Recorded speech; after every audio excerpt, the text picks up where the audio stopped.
Hi అండి, welcome back to rupees kitchen. ఈరోజు మన కిచెన్లో మొక్కజొన్న వడలండి. సో దాని తయారీ విధానం చూస్తామా. మొక్కజొన్నలండి, ఇదొక 3 మొక్కజొన్నలు ఇలా మంచిగా ఒలిచి పక్కన పెట్టేసుకోవాలండి. వాష్ చేసేసుకొని ఉల్లిపాయ అండి సన్నగా తరిగి పెట్టేసుకోవాలి. కరివేపాకు, కొత్తిమీర, టేస్ట్కి తగినంత పచ్చిమిర్చి వేసుకోవాలండి. నేను ఒక 4 వేసాను. దీంట్లోనే మనం జీలకర్ర, అల్లం వెల్లుల్లి పేస్ట్ వేసేసి మిక్సీకి వేసేసుకోవాలి. నేను ఎందుకు ఇలా చెప్తున్నాను అంటే వీడియో లాంగ్ అయిపోతుందని చెప్పేసి అందుకే ముందు చెప్పేస్తున్నాను ఇలా. సో ఇప్పుడు నేను మిక్సీకి వేసేసుకుంటాను. ఇది మిక్సీకి వేసేసుకుంటాను, ఇంకా కార్న్ కూడా మిక్సీకి వేసేసుకుంటాను.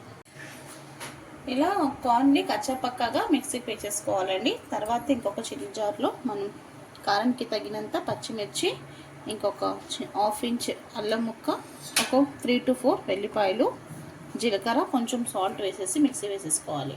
మనం మిక్సీకి వేసుకున్న పచ్చిమిర్చి, అల్లం, వెల్లుల్లిపాయ, జీలకర్ర పేస్ట్ అండి పేస్ట్ వేసేసుకోవాలండి. మనం మిక్సీకి వేసుకున్న పేస్ట్ వేసేసుకున్న తర్వాత సన్నగా కట్ చేసి పెట్టుకున్న కొత్తిమీర, కరివేపాకు, ఉల్లిపాయ, ఒక మీడియం సైజ్ అండి ఉల్లిపాయ, దీంట్లోనే శనగపిండి ఒక 2 స్పూన్స్, 2 స్పూన్స్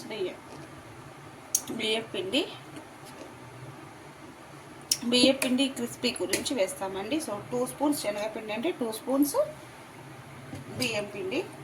దీంట్లో ఇప్పుడు టేస్ట్కి తగినంత సాల్ట్ వేసుకోవాలి. కొంచెం చూసి వేసుకోండి, ఎందుకంటే పచ్చిమిర్చి వేసేటప్పుడు మనం సాల్ట్ వేసాం కాబట్టి చూసి వేసుకోండి.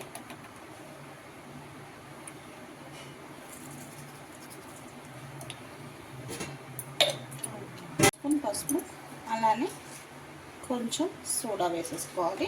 వేసేసుకొని అన్నీ బాగా మిక్స్ చేసేసుకోవాలండి.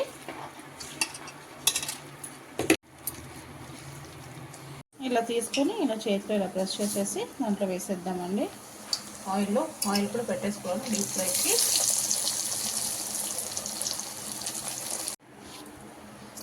ఇప్పుడు ఒక వాయ వేసేసానండి, ఇది ఇంకొక వాయ. సో ఇదంతా మనం వేసేసుకోవాలి.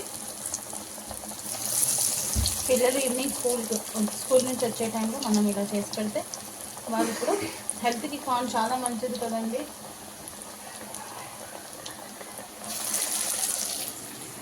ఇలా మంచిగా 2 సైడ్స్ మంచి గోల్డెన్ బ్రౌన్ అయ్యే వరకు ఫ్రై చేసుకోవాలండి. నేను ఎక్కువగా డీప్ ఫ్రైకి పల్లి నూనె యూజ్ చేస్తానండి. సో ఇప్పుడంతా మనం తీసేసుకుందామండి.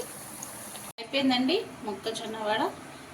సో చాలా ఈజీగా సింపుల్గా చేసుకునే వడ అండి ఇది.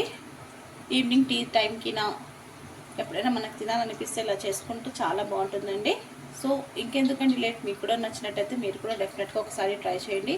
సో వీడియో చూడండి, లైక్ చేయండి. మీ యొక్క లైక్ నాకు ఇంకొక వరకు నా వీడియో రీచ్ అవుతుంది. నచ్చితే లైక్ చేయండి, షేర్ చేయండి. కొత్తగా ఏమన్నా మన ఛానల్ని చూస్తే సబ్స్క్రైబ్ చేసుకోండి. ఇంకో మాట అండి, అసలు మొక్కజొన్న వడ చేయాలంటే మొక్కజొన్న బాగా ముదిరి ఉండాలండి. లేతతో చేస్తే రాదు అది. సో ముదురుతో చేస్తే చాలా బాగా టేస్ట్గా ఉంటుంది.